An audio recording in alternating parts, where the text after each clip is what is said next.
l'équipe mascotte était au rendez-vous sur Educatech Educatis pour échanger avec visiteurs et exposants autour des enjeux numériques éducatifs de demain.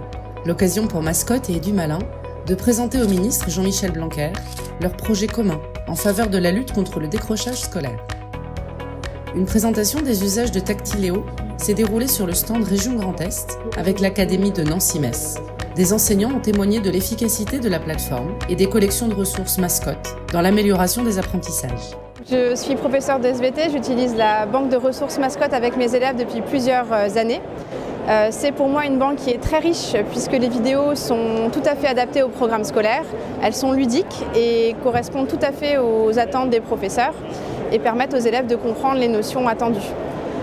Il y a aussi d'autres ressources comme des objets 3D qui sont ludiques et qui plaisent beaucoup aux élèves et leur permettent de comprendre facilement.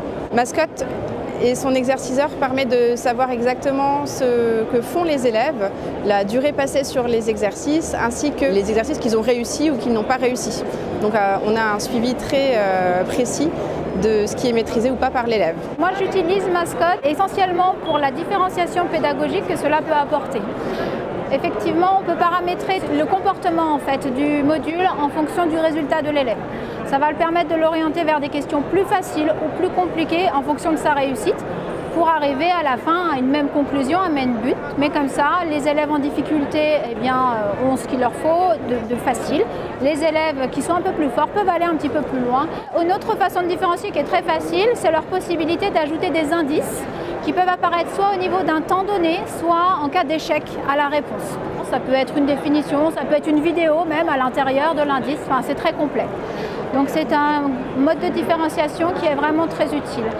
Ça permet aussi de ne pas stigmatiser les élèves quand on donne des choses différentes, parce que c'est vrai que des fois ils n'aiment pas trop ne pas avoir la même chose que le voisin. Là au moins ils partent tous sur la même ressource, personne ne sait, ils sont tous entrés de la même façon, donc ils ne se rendent pas compte qu'ils vont faire un parcours différent. Ils seront arrivés à la même conclusion, ils auront donc un sentiment de réussite et non pas d'échec comme ça peut arriver dans le cas d'activités classiques. Christine François, d'Anne de Nancy-Metz, a animé un temps d'échange. Retour des enseignants et solutions envisagées pour satisfaire pleinement cette académie, grande utilisatrice de Tactiléo.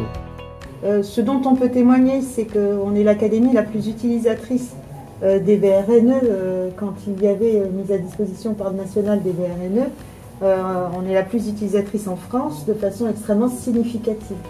Les résultats de l'étude issue du projet EP3C IFRAL, mené par le CNRS, prouvent que l'utilisation du STI Tactiléo réduit la fracture sociale en hissant potentiellement tous les enfants, quel que soit leur milieu social, au même niveau d'apprentissage. Ces résultats ont été récemment présentés au ministre de l'Éducation nationale et sont publiés dans la revue scientifique Journal of Computer Assisted Learning. Avec ma collègue, donc, on a fait un sondage qui prouve que les élèves réussissent grâce à ces modules.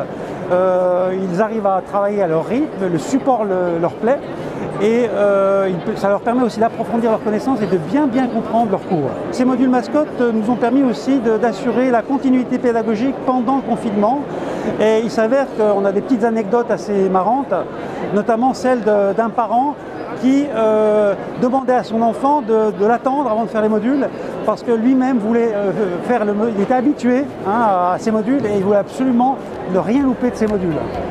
Innovation et éducation ont fait vibrer les échanges sur ce salon du numérique éducatif. Une édition dynamique où toute une communauté a eu le plaisir de se retrouver, d'échanger, de dresser des bilans pour répondre aux défis de l'enseignement.